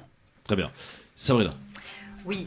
Avant qu'on accueille Abdel au standard. Ouais, moi, ce que je voulais dire, c'est déjà réitérer ma solidarité envers le peuple ukrainien, mais comme le dit Tarek, envers tous les peuples qui sont opprimés dans le monde. Et il y en a énormément, et la France n'est pas en reste. Donc, ce que je voulais dire, c'est qu'il y a eu des votes de sanctions. Tu sais, il y a eu des votes de sanctions. Oui. Et on peut regarder, et on peut se poser la question de... comment fait-on pour gérer et comment fait-on pour analyser la situation quand l'ensemble de l'Amérique latine ne vote pas de sanctions contre la Russie, quand en Afrique, tu as peut-être, je crois qu'il y a zéro pays qui vote de sanctions, la Chine ne vote pas de sanctions, l'Inde ne vote pas de sanctions, le Pakistan. Donc ça fait que tu as plus de la moitié de l'humanité. Tu as plus de la moitié de l'humanité qui ne vote pas de sanctions sur la Russie. Ouais. À un moment donné, il faut se poser et il faut recomposer avec ça. Aujourd'hui, il faut se repositionner sur le monde diplomatique et il faut avoir une diplomatie sûre et réelle. Pas ce qu'on est en train de vivre aujourd'hui où c'est des semblants, où ça se fait sur un coin de table, sur un téléphone, des coups de fil, etc. Il faut rétablir une véritable diplomatie. Et j'en profite pour dire qu'Emmanuel Macron, dans son quinquennat, a baissé drastiquement la diplomatie française, puisqu'aujourd'hui, il y en a moins qu'en 2017. Après, il faut reconnaître à Macron, même s'il n'a pas été bon. C'est-à-dire, attends, je comprends pas. Le budget de la diplomatie a baissé depuis 2017. Budget défense. Le budget de la diplomatie, de la diplomatie, je parle, de la diplomatie. La diplomatie, elle a raison. Mais bon, il faut reconnaître à Macron. Alors moi, je sais pas. Moi, je ne sais rien. Le ministère des Affaires étrangères et les voyages à l'extérieur. Voilà, absolument. Il a mis moins d'argent, c'est vrai. Mais bon, il y a une chose qu'on peut pas. Il a fait une faute, Macron, c'est de pas avoir été avec les Allemands, voire les Russes, parce qu'il était tout seul, ça c'est une faute. Or, par contre, il y a une chose qu'on peut pas lui retirer. Il a été écarté. Non, mais il y a une chose qui a été positive chez lui, c'est que depuis le début, il n'a jamais de posture de. Il joue pas les dingues avec les Russes. Il leur parle normalement, il n'a jamais coupé la relation avec Poutine. Non, mais il y en a d'autres qui le font. Actuellement, quand on voit la ministre des Affaires étrangères allemande, c'est catastrophique. Et il faut se rappeler que Macron, pour le coup, comprend que les conséquences. Il y a des candidats aussi, Valérie Pécresse. Je lui dirais stop à Poutine. Elle peut dire ce qu'elle veut. C'est pas sérieux, ça. On parle comme Sarkozy, quoi. Voilà. C'est des clowns, ça. Mais plus sérieusement, il a pour le coup, il a un comportement de chef d'État. C'est rare, mais ça arrive. Et puis le président, quand même, ce président comme ukrainien, quand même, je sais pas si tu as remarqué, il a vendu la guerre aux Français en parlant de Verdun. Oui, il a vendu la guerre aux Israéliens en parlant de la Shoah. Et ça s'est retourné contre lui. Ça s'est retourné contre lui. Donc à chaque fois qu'il s'adresse, ce président. Complotiste. Non, pas du tout. Non, mais c'est lui qui l'a dit. Non, mais je sais. C'est comme le génocide. Aujourd'hui, par le génocide. Christophe. Faut-il rappeler qu'Emmanuel Macron est le président de l'Europe ? Faut-il le rappeler ? Parce que là, à vous entendre, j'ai l'impression que Macron, c'est juste le président de la France et qu'il exécute son. Non, mais attends. Macron n'est pas le président de l'Europe. Macron préside de façon tournante l'Union européenne. Donc il n'a aucun pouvoir européen. Non, mais quand même, normalement, il aurait dû s'imposer en tant que leader. Mais non, écoutez Abdel, les enfants. Au 01 40 39 000. Abdel, bonsoir. Bonsoir à tous. Moi, je vais voter Mélenchon pour plusieurs raisons. C'est pas la question, Abdel. Abdel, c'est pas la question. Là, on parle de l'Ukraine, de la Russie. Tu nous parles de Mélenchon. Arrêtez avec votre Mélenchon partout. Mais laisse-le s'exprimer. Sabrina, on a pays du monde. Abdel, tu vois bien qu'on parle de. Je sais pas combien ça lui a coûté, mais bon. Tu pourras nous rappeler tout à l'heure pour parler de Mélenchon. Quand je poserai la question, Abdel. D'accord, alors. Tu vas en parler à quelle heure ? Bah écoute, dans un quart d'heure. À 18h03. C'est pas Mélenchon FM ici, je vous le préviens, c'est France Maghreb 2. Non mais pour ça, ça. Non mais Christophe, regarde, je termine parce que on est pas. Non, Christophe, on essaie d'être un peu objectif. Bien sûr. Il y a une guerre, il y a de la diplomatie. Ouais. Est-ce qu'aujourd'hui, moi on essaie d'avoir une attitude qui soit neutre parce que la guerre, ça n'est pas bien parce que c'est même. Regarde, aujourd'hui, on en subit les conséquences. Aujourd'hui, ce président Zelensky, qu'est-ce qu'il a mené comme initiative diplomatique pour sauver son pays. Il est responsable, je pense, effectivement, de ce qui se passe. C'est vrai que c'est un héros pour les médias français. Mais il est dans les héros. Dans les médias français, c'est un héros. Pour les médias français, uniquement les médias. Mais ça, c'est héros parce que c'est un produit que l'on vend. Donc ce garçon, quand tu regardes un peu son pédigré, un acteur de cinéma qui aujourd'hui, il va à la télévision, tu as la responsabilité qu'il a. Il y a des gens qui meurent, il y a des gens qui sont en train de se déplacer. Moi, j'ai un ami qui était à la frontière polonaise pour des raisons de travail. Il m'expliquait que c'est inhumain ce qui se passe là-bas. C'est horrible. Il me dit, j'ai vu ça. D'accord, mais c'est quand même la Russie qui a. Attention, je suis pas en train de te dire. Non, mais répondez à cette question. Bien sûr. L'URSS, la Russie, pardon, a effectivement commis un acte de guerre et une invasion qu'elle n'aurait peut-être pas dû faire. Mais regarde bien, est-ce que c'était pas prévisible tout ça depuis 14-15 ans on en parle. Et la première puissance du monde qui normalement garante de la paix dans le monde. Comment cela se fait qu'un Joe Biden et le Anthony Blinken qui s'est baladé dans tout le monde entier n'a lancé aucune initiative. Excusez-moi, mon cher Ali, je suis obligé de vous couper parce que faut que je fasse gaffe. Il y a les nouveaux horaires de pub. Donc maintenant, on y va. Et on est de retour dans un instant avec Mohamed qui a des choses à dire aussi au 01 40 33 9000. Et j'aimerais que vous répondiez quand même à ma question. Est-ce que cette deuxième armée du monde, la Russie, a les moyens de ses ambitions? Voilà. On y revient dans un instant. Ne bougez pas tout de suite. Je les trouve particulièrement en forme pour un jour de Ramadan quand même, je dois le dire. Je suis assez épaté de voir que toute cette équipe à la pêche pour ce lundi. Ali, Gamal. On verra bien à 19h30 quoi. C'est ça. Hein. Sabrina qui nous expliquera comment elle. Parce que attends, tout à l'heure on va parler Ramadan. Tous les jours on va consacrer une petite période de Ramadan pour savoir comment ça se passe, ce que vous mangez, etc. Et Sabrina a des petites confidences assez intéressantes. On va écouter Mohamed qui nous appelle de Sevran. Bonjour Mohamed. Il vote Mélenchon. Oui. Non mais arrête avec ton Mélenchon. Mohamed, on t'écoute. Oui, bonsoir à tous. Et bon Ramadan à tout le monde, aux Merci. auditeurs. À tout le monde, Inch'Allah, un bon Ramadan pour tout le monde. Oui, moi j'avais une petite... bon, je vote Mélenchon, mais entre parenthèses. Je reviens à l'Ukraine. On s'en fout, On va être plus sérieux. Non, plus sérieusement. Oui. Je viens à l'Ukraine. Oui. Moi, un autre regard, je vous écoute attentivement, et un autre angle de vue, on va dire. Par rapport à tous les commentaires et les comportements des journalistes et, je sais pas, les spécialistes de l'Ukraine, par rapport à deux poids, deux mesures. C'est-à-dire par rapport bon, évidemment, on déplore les morts, quel que soit le pays, comme vous l'avez dit si bien, que ce soit en Irak ou en Ukraine, c'est la même. Une mère a pleure pour ses enfants, c'est la même chose. Exact. Mais on voit bien cette différence, on l'a ressenti tous. Ils ont comme je sais plus qui est-ce qui était la même voiture, etc., etc., etc. Mais ça, moi, je pense, à long terme, il y aura des conséquences en France. Parce ça a déjà commencé, Mohamed. Hein. Pardon ? Ça a déjà commencé, Mohamed. Oui, ça a déjà commencé, mais je veux dire, le comportement et la réflexion des gens. Parce qu'on nous a parlé d'assimilation, d'intégration. Depuis des années, on nous bassine. Et on le voit, malgré les efforts, il y a quand même cette différence. Je sais pas si je me fais comprendre ou pas. Si, mais c'est pas le rapport avec l'Ukraine. Mais c'est quoi le rapport avec l'Ukraine voilà, le rapport avec l'Ukraine, c'est tout simplement ces journalistes, ces commentaires, tout ce qu'ils disent par rapport, ils ont les mêmes voitures, on accueille les réfugiés, c'est par rapport aux réfugiés. Dans ce sens-là, on accueille les réfugiés, c'est des frères, entre guillemets. Ouais. Les gens d'autres continents, c'est pas des frères, c'est pas des humains. C'est des humains, mais je sais pas si je me fais comprendre ou pas. C'est des Slaves, non, les Ukrainiens, non? Oui, c'est des Slaves. Qu'est-ce qu'on a de... Quel Français a en commun avec un Slave? Et orthodoxe. Excusez-moi, j'ai pas entendu. Je veux dire, parce que là, c'est vrai qu'on nous dit, effectivement, vous avez raison, sur les réfugiés, etc. On en fait tout... et encore qu'apparemment, il y a des réfugiés qui sont très très maltraités. Mais bon, cela dit, moi, je me pose la question, quel est le point commun entre un Français et un Ukrainien? Aucun point commun. Il n'y en a pas? Les Ukrainiens, c'est des populations à part leur mélangées. couleur de peau, c'est tout. Non, les Ukrainiens, c'est pas ça. On va dire peut-être c'est eux qui... Moi, le point commun, c'est quoi? C'est peut-être la même religion, on va dire. Même pas, c'est des orthodoxes.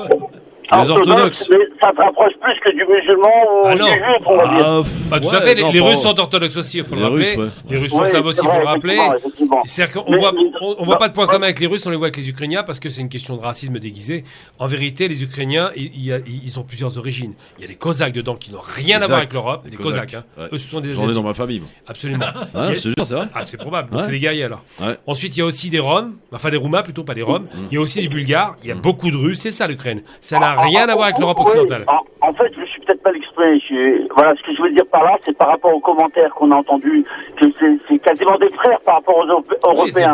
C'est dans ce sens-là qu'ils nous l'ont vendu. En Belgique, les réfugiés, ils font pas la queue pour avoir des appartements, pour avoir des Ukrainiens. Dans toute l'Europe, ils font pas la queue. Dans toute l'Europe, voilà. Il y a SFR et Fric qui leur offrent un forfait. On a vu précédemment, que ce soit les Syriens ou même avant les Afghans, les Irakiens, les Syriens, etc.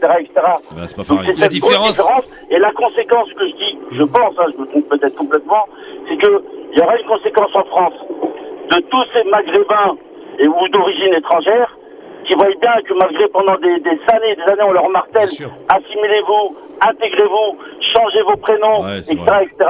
On voit bien qu'il y a cette différence. T'as beau être assimilé pendant 50 ans, t'es né ici, t'as travaillé, t'as payé tes impôts, tu ne seras jamais un bon Gaulois. C'est ça que ma petite Merci conclusion. Mohamed. On a très bien compris. Merci en tout cas. Il faut jamais oublier que Volodymyr Zelensky, c'est un Volodymyr. dérivé de Vladimir. C'est le même nom. Il faut jamais oublier que les Ukrainiens, c'est un agrégat de peuples. Ça n'est pas un peuple uni. Il faut jamais oublier surtout que ça s'appelle l'Europe orientale. Ils n'ont rien de commun avec l'Europe occidentale. Il y a eu 3 Europes dans l'histoire. Il y avait l'Europe occidentale, donc France, Angleterre, Portugal, Espagne. L'Europe centrale, tous les pays de l'Axe, l'Allemagne, donc l'Autriche, la Roumanie, les pays slaves, et l'Europe orientale. Et on ne les appelle pas orientale pour rien. Donc quand ils les appelaient comme ça, ils sont perçus comme des Asiatiques. Certains d'entre eux. 17h25, vous êtes bien sur France Maghreb 2. Merci d'y être d'ailleurs. Et de nous appeler au 01 40 33 9000 avec Mehdi qui nous appelle au téléphone. Bonjour Mehdi. Salam alaikum, Sahara Dankum. Sahara Dankum, Mehdi. Salamé. Concernant la propagande qu'on voit tous les jours à la télévision, qu'on mange tous les jours à la télé française, on le voit bien. Tous ces gens qui sont en train de mourir, ils sont en train de nous raconter que c'est des Russes. Et je sais pas, en principe, normalement, il n'y a pas des enquêtes avant de dire quoi que ce soit. Il n'y a rien qui se passe. On dit, voilà, on désigne quelqu'un, on dit que c'est lui, ça y est, c'est quoi ça? J'invite d'ailleurs. Il est où le tribunal pénal international? Ils sont où tous ces trucs-là? Là, c'est le tribunal médiatique. J'invite mon cher Tarek Mami, s'il le peut, demain être là. Parce que Pierre-Henri. Oui, je serai là. Voilà. Je vous dis, qui est vraiment sur une lignée très très BFM. Hein. Non, mais je serai là parce que j'ai appris, comme je vous ai dit tout à l'heure, et je m'excuse pour l'auditeur, j'ai en tant que journaliste commis assez de gaffes, en tout cas 2 grandes, qui me font aujourd'hui devenir très vigilant quand j'ai une information. Je cherche ce qu'on appelle une source indépendante ou une source de 2 parties qui se battent, parce que là, je peux trouver la nuance. Mais quand les mêmes reprennent les mêmes phrases, là, je dis stop, j'en mange pas, comme dit l'auditeur, et je m'excuse d'avoir coupé. Voilà, Mehdi. Bon, alors, en tout cas, voilà, tu te laisses pas prendre, toi, la propagande. Ou ce que tu appelles, toi, de la propagande. Fini, ça y est, c'est bon, on en a quand même assez bien. Très bien. C'est bon, là. Merci. On nous en a bien mis à toutes les sauces. Voilà. Sauce ketchup, harissa, mayonnaise. Par contre, ils parlent pas des gens qui... ils parlent pas de leur saleté qu'ils font à l'étranger. Ils ont toujours des guerres propres ailleurs, en fait. Je sais pas, on n'a jamais eu de conneries ou de gaffes faites par les États-Unis ou par les Occidentaux. Jamais en guerre, les guerres propres. Ils arrivent toujours à tuer les terroristes, comme dans les films, en fait. Propre, nickel. C'est eux qui font les meilleurs films en même temps. Merci beaucoup. Ils font les meilleurs films. Bah oui, avec les gros budgets, les meilleurs films, etc. Donc forcément, ils savent un peu de quoi ils parlent. Ma question, elle est toute simple, Ali. Est-ce que la Russie, deuxième armée du monde, au monde, a les moyens de ses ambitions aujourd'hui? Est-ce qu'on est en train de lui dire que la Russie peine à y arriver en Ukraine, qu'elle a limite perdu la guerre? Est-ce que cette armée a les moyens de ses ambitions? Alors, avant juste de répondre à la question qu'il faut se poser, c'est quels étaient les objectifs de l'armée russe? Quels étaient les objectifs de Poutine? Je crois que c'est par rapport à ça qu'effectivement, il a mis en place ces 190 000 hommes. Parce que si on parle 150 000 Russes contre une armée officiellement ukrainienne de 225 000 300 000. C'est sur le papier. Déjà, en fait, plus ou moins déjà entraîné. Donc, il faut déjà connaître les objectifs, effectivement, de Poutine. Parce que si on regarde sur le papier d'un point de vue militaire, l'Ukraine peut être rayée de la carte en une heure. Une heure, même pas. Avec l'aviation, et il n'y a plus rien. Donc, quand on dit, maintenant, on rentre dans quel type de guerre? Voilà, maintenant, on est peut-être dans une guerre. Est-ce que c'est une guerre tactique? Tout ce que l'on sait, et les plus grands spécialistes, parce que là, et Tarek peut-être me le confirmera, et Gamal aussi, les pseudo-journalistes, moi j'ai eu l'occasion de discuter avec des militaires, mais qui ne passent pas beaucoup à la télévision. Eux, ils n'ont pas le droit de parole, mais eux, ils me disent qu'ils sont effarés en entendant les grands spécialistes. Oui, les spécialistes. Parce que les gamelins. Qui étaient déjà les spécialistes du Covid. C'est pas tout à fait les mêmes, mais c'est des petits vieux de 84 ans. Voilà, des spécialistes qui parlent effectivement de la guerre. Ils ne connaissent rien. Quand on nous fait croire qu'effectivement que l'armée russe n'est pas capable effectivement de pouvoir envahir. Donc oui ou non, elle a les moyens ou pas de ses ambitions? Elle a largement effectivement les moyens. Mais l'objectif de la Russie, ça n'est pas d'annexer l'Ukraine, ça n'est pas d'envahir l'Ukraine, ça n'est pas d'annexer comment l'Ukraine, que l'Ukraine appartienne à la Russie. Ça n'a jamais été son objectif. L'objectif de Poutine, comme il l'a dit lors de son intervention le soir, c'était de dire, moi il y a une région qui s'appelle le Donbass, et là-bas, et Ougansk, où là-bas il y a des choses où on doit y aller. Parce qu'en plus, il a été logique. Il a dit, ces régions, aujourd'hui, je les reconnais, mais je vais les défendre. C'est ça. Et je vais défendre par qui? Parce qu'à côté, effectivement, il y a des militaires. Par contre, ce qui est un peu effarant, c'est pour ça, pour répondre à ta question, bien entendu qu'il est capable. Mais à côté, le risque que tu as, Christophe, c'est les civils. Et aujourd'hui, on joue beaucoup sur les civils. Parce que on sent qu'il y avait une volonté, en tout cas, d'épargner un maximum de... Bien sûr, Alors, bien sûr. C'est vrai que ça va faire... je sais, hurler quelques auditeurs qui vont nous écouter et qui reprennent et entendent ce qui se passe dans les médias français. Mais on a l'impression quand même que la volonté de Poutine, de l'armée russe, ça a été d'épargner un maximum les civils. Et c'est pour ça que cette affaire que l'on évoque depuis 2 jours, très étonnante, veut dire que la Russie n'est pas pensée à enlever cela. C'est une très mauvaise image et elle le sait. D'ailleurs, la Russie l'a démenti. D'ailleurs, même au niveau traitement médiatique, on nous racontait que la Russie a 3-4 jours de munitions, 3-4 jours de nourriture. 17 000 hommes. 17 000 hommes. Alors les chiffres, et là, c'est à Tarek de répondre, on nous annonce des chiffres. 7 000 hommes, 10 000 hommes. D'où est-ce qu'ils viennent ces estimations? Certainement des États-Unis et d'Angleterre. Oui, beaucoup des Toujours États-Unis, eux, alors beaucoup. Soi-disant, c'est selon le nombre de chars qui seraient détruits, on fait une extrapolation. Donc en fait, on n'est que dans l'à peu près. Donc il est vrai que avant tout la guerre, et c'est pas d'aujourd'hui, on est dans la véritable guerre d'information. Mais la Russie, d'un point de vue militaire, est largement capable d'annexer l'Ukraine. Vous êtes tous d'accord, messieurs, dames? Moi, je voudrais quand même rajouter un truc par rapport à cette propagande ridicule. 17 000 hommes, on entend le 10 000, 17 000. Les Américains ont perdu en 10 ans de guerre en Irak avec une résistance extraordinaire de la part des Irakiens qui sont de grands combattants. Ils ont perdu 30 000 soldats. Comment peut-on imaginer que les Russes qui sont à la frontière de l'Ukraine, c'est pas des troupes qui viennent de loin, perdraient 17 000 hommes? Ça, c'est un chiffre ridicule. Et puis surtout, et c'est important de le rappeler, dans la guerre de propagande actuelle, on oublie de dire, on nous donne des images pour essayer de faire pleurer dans la chaumière. Poutine l'a dit dès le départ, il ne détruira pas les villes. Son objectif, c'est de désarmer les milices néo-nazis qui sont à l'Est, et son objectif, c'est d'en finir avec le pouvoir pro-occidental, c'est tout. C'est quoi cette odeur là? C'est moi qui me suis mis un petit parfum sur le nez. Oula, tu sais que c'est haram ça? Oula, ça casse le jeûne ça? Oula. Oui, c'est ça. Alors l'imam Tarek Mami va vous donner la règle de la casse du jeûne. C'est quelque chose qui passe par le sevrage et qui arrive dans le ventre. Dans l'estomac. Tout ce qui ne passe pas par là, c'est du halal garanti. 99%. Ça sent bon. Après, c'est un produit pour dégager le nez, c'est tout. Oui, c'est vrai que t'en as besoin. Vous m'avez fait perdre la. Oui, alors. Vite, parce qu'on a la pub et on doit parler des auditeurs. Mélenchon. Pas que. Et Mélenchon, qu'on saluera après le 2e tour des élections présidentielles. Inch'Allah. Pour revenir à ce qu'a dit Ali, en fait, les 2 buts ou les 3 buts de guerre, Poutine a eu l'honnêteté, entre guillemets, parce que ça va choquer quelques-uns, de les annoncer dans son discours. Cherchez les problèmes, monsieur. Oui, de 28 minutes. 1, la mise en neutralité de l'ensemble de ce pays. Oui, bien sûr. 2, la démilitarisation de ce pays. 3, c'est d'effacer la trace des nazis. Oui, et quatrièmement, c'est donner leur identité culturelle au Donbass, aux 2 républiques. Et ce qu'il n'a pas dit, c'est 2 choses. La première chose qu'il n'a pas dite, mais quand on n'est pas militaire et qu'on regarde les cartes, c'était d'aller jusqu'à Odessa et de faire de l'Ukraine un pays continental sans accès à la mer.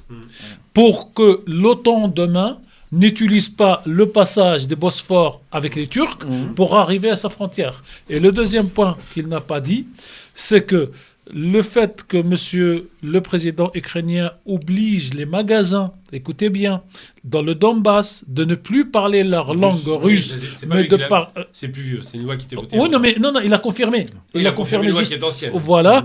Et donc, voilà les 5 points. Il y en a 4 apparents et il y en a surtout faire de l'Ukraine. Et s'il gagne la guerre, c'est que quand il aura fait ça. Et la cerise sur le gâteau, c'est l'effondrement du dollar comme monnaie à l'international. Et voilà, ça c'est le coup. Voilà. La dédollarisation, c'est... c'est pas mal, c'est pas mal. Allez, dans un instant, on revient en France, les enfants. On est à 6 jours de la présidentielle 2022. Mélenchon. Le premier tour, est-ce que vous avez fait votre choix? Oui ou non? On a lancé un sondage. On fera le point dans un instant et vous pouvez nous appeler pour nous dire pour qui ou pas vous allez voter. 01 40 33 9000. Oui, et réponse dans un instant de savoir pour qui va voter Sabrina Nouri. Sabrina ne va pas voter, elle va faire voter. À tout de suite. Merci d'être avec nous en direct sur votre radio France Maghreb. Maghreb 2. On est à 6 jours maintenant de cette élection importante, qui est la présidentielle. On est au premier tour, évidemment, même si les journalistes et les rédactions de ce pays, on a l'impression qu'on a déjà fait le premier tour, en train de spéculer sur le deuxième tour, de savoir qui va être ou pas président. Il y a un premier tour donc, et on a fait un petit sondage, voilà, pour s'amuser, pour savoir un petit peu pour qui vous voteriez. Et vous savez que sur Twitter, par exemple, on peut prendre que 4 propositions. Donc il m'a fallu faire un choix. Un choix que j'assume parfaitement, en prenant donc dans les sondages Emmanuel Macron, Marine Le Pen, Jean-Luc Mélenchon. Jusque-là, j'ai bon. Après, beaucoup m'ont dit oui, t'aurais pu mettre Zemmour. Mais il y a aussi Pécresse qui, selon des sondages, arrive 4e. Quoi qu'il en soit, j'ai fait ce sondage et voici le résultat sur 513 votes depuis hier soir. Emmanuel Macron récolte que 4%. Alors, je vous rassure, c'est pas les résultats de dimanche soir. Hein. Dans le cœur de Christophe Roux. Non, dans le cœur, non, pas du tout, absolument pas. Dans le cœur des auditeurs, une vingtaine de personnes. Sur 513 personnes. Une vingtaine de personnes. Ça. Non, 513, monsieur Ali. 516. Non, mais 516. Non, mais 4%, ça fait à peu près 21 personnes. Voilà. Oui, 6% pour Marine Le Pen. 30 personnes. Bien, il est trop fort, lui. 89% pour Jean-Luc Mélenchon. 450 personnes. Et 1% pour Valérie Pécresse. Qui a voté Pécresse? Combien? Une personne, tu as dit? 1%. 5 personnes. Ah ouais. Merci, il est trop fort ce Ali. Il est trop fort. Il est mieux que les autistes. C'est mieux que les autistes qui calculent par cœur les chiffres. Il doit avoir un métier en lien avec la. C'est pas très difficile, il suffit de ramener toi ensemble par le chiffre. Est-ce que. Alors vous n'êtes pas obligé de me dire pour qui, parce que voilà, je respecte l'anonymat. Mais est-ce qu'aujourd'hui, autour de cette table, tous les 4, bon, Sabrina, évidemment, je pose même pas la question, est-ce que vous avez fait votre choix pour ce premier tour? Je savais Tarek hésiter entre deux. Est-ce que pour qui il va voter au second tour? Est-ce que Tarek, pour le premier tour, vous avez fait votre choix ou alors vous hésitez encore entre deux? J'hésite toujours entre deux. En étant, j'allais dire, transparent, avec un qui est plutôt à 60, l'autre plutôt à 40, et j'attendrai samedi après-midi. Il se passe plus rien samedi, hein, vous savez. Non, mais tout seul, dans mon coin. Ah oui, d'accord. Comme je fume pas la chicha pendant le ramadan, donc j'ai le temps de la chicha pour réfléchir. Écoute, Sabrina, elle va te convaincre. Non, mais si tu veux, samedi après-midi, on s'appelle. Pas à la maison, mon épouse me dit, qui c'est cette nouvelle Sabrina qui appelle au téléphone? Mais il faut convaincre tout le monde, alors tu mettras le haut-parleur. Voilà, exact. Bien joué, ça. Gamal, est-ce que tu as fait ton choix ou pas? Mais j'ai fait depuis 1 an mon choix. Moi. Ah bon? Donc on ne devine pas qui c'est. Mais je veux le dire direct. Mais moi je veux du pognon, moi je vote Macron. C'est une blague, c'est une blague. Alors, il se trouve que pour les c'est une blague, hein. Il se trouve que pour les chefs, Sabrina. Non, mais sérieusement, t'as choisi ou pas? Oui, bien sûr. Non, mais il se trouve, Sabrina. Je peux même le dire, tu veux que je le dise? Juste un instant, je peux le dire? Oui. Je vais être direct parce qu'on va pas se Allez-y, Gamal Abina. Je vais choisir un candidat que je n'aurais jamais pris il y a encore 1 an, il y a encore 6 mois. Je vais voter Mélenchon pour calmer Macron. Pour calmer Macron? Pour calmer Macron, pour que l'aile gauche soit forte. Comme ça, si Macron arrive aux commandes, il va se calmer sur le côté droitiste. Donc vous supposez un deuxième tour, je Mélenchon, suis certain. Quand tu es certain? Je suis certain. Je te rappelle qu'il y a 1 mois et demi, il nous est impossible.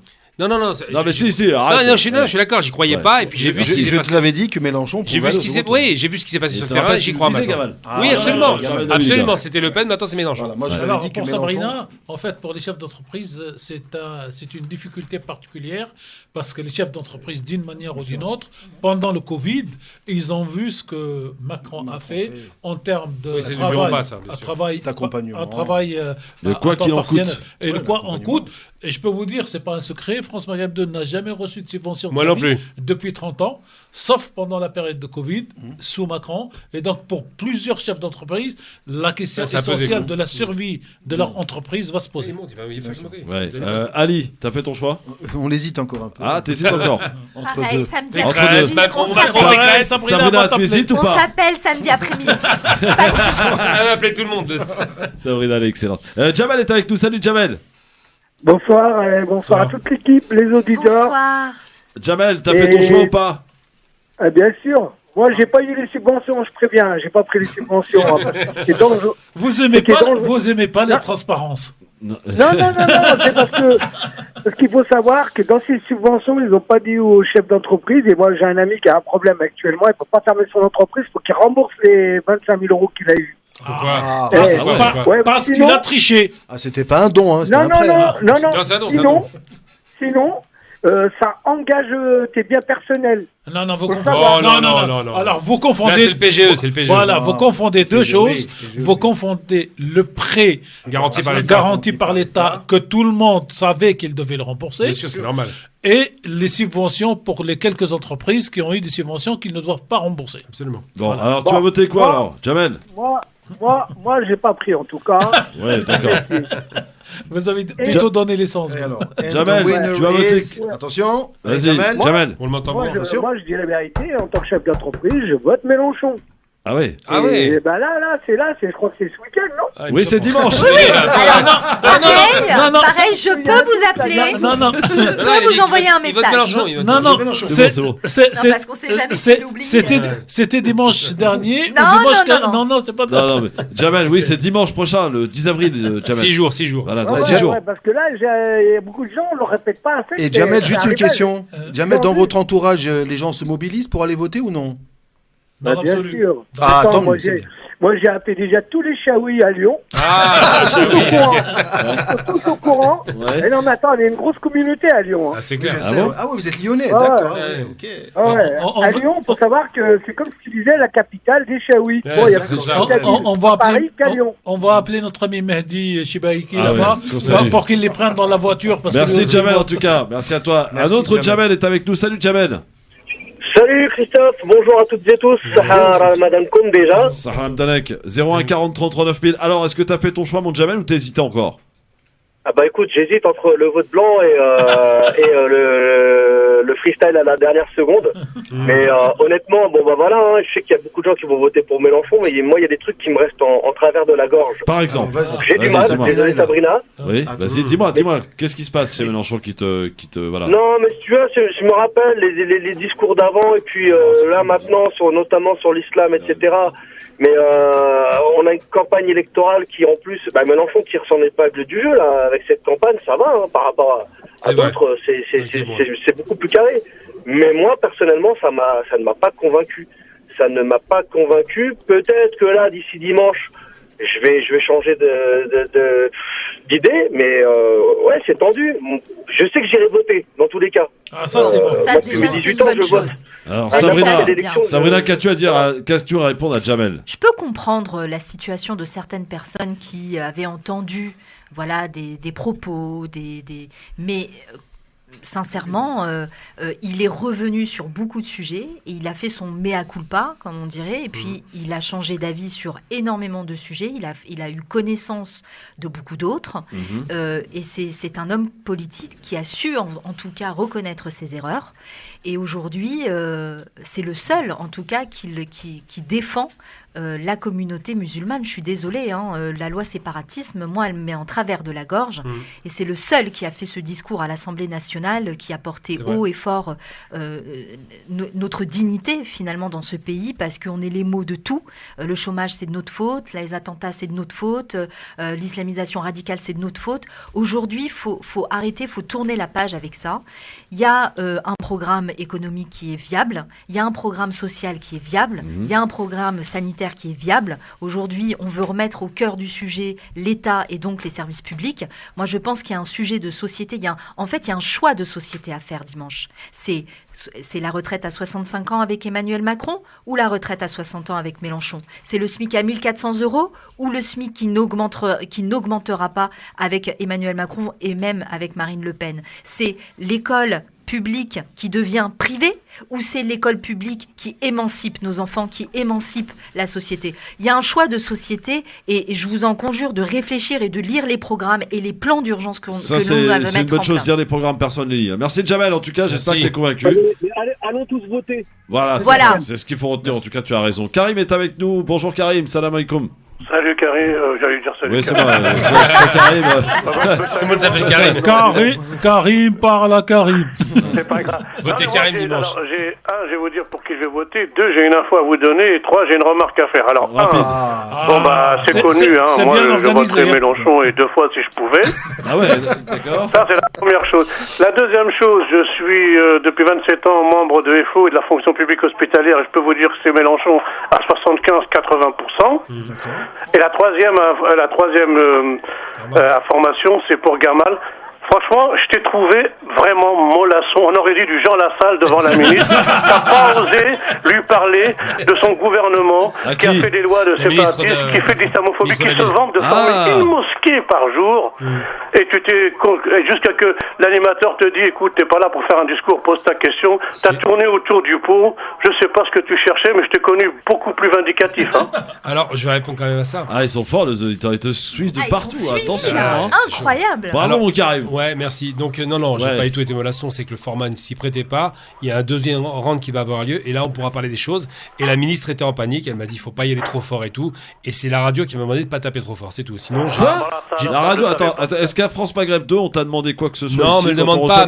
Mais c'est vrai que. Non, mais je me le demande pas. Mais ils m'ont dit que, comme c'est ministre, vas-y doucement. Et alors? Au contraire. Te connaissant, j'étais vachement étonné. J'ai pas eu beaucoup de place.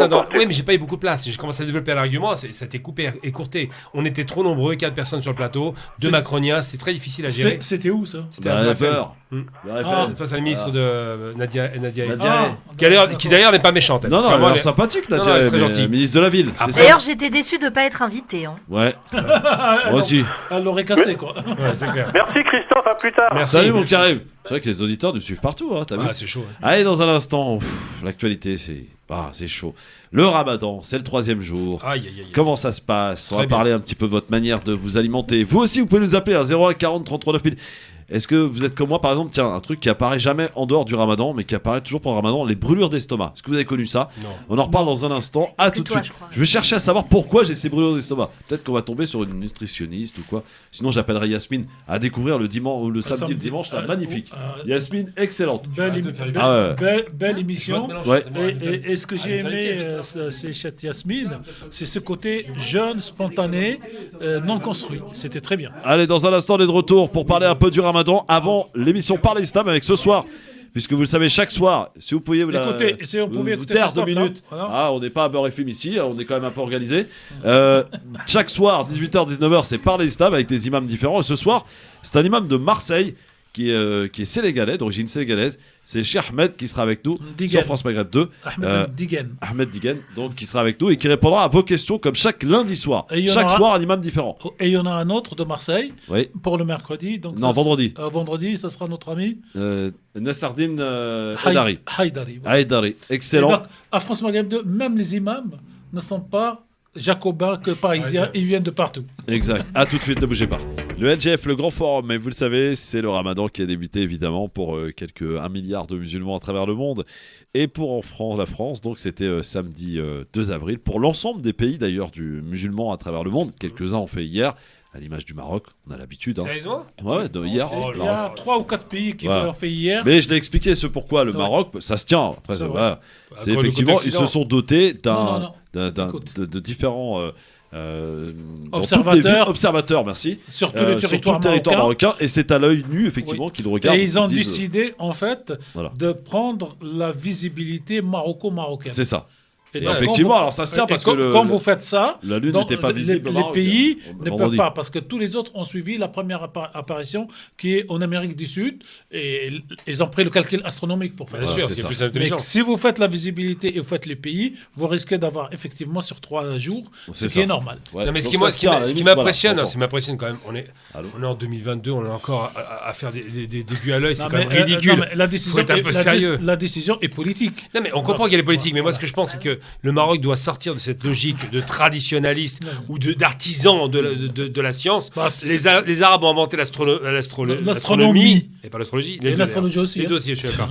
Mais bon, l'astronomie qui est plus sérieuse. Il faut se baser sur l'astronomie, c'est plus sérieux. Mais pourquoi, juste une question, M. Tariq Mami, dans ces cas-là, pourquoi est-ce que le Maroc sur ce singularise par rapport Non, mais l'Algérie, ils sont stupides.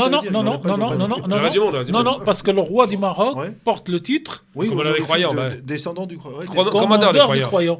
Donc il veut garder cette singularité et supériorité par rapport à... Donc à Oujda, ils ont commencé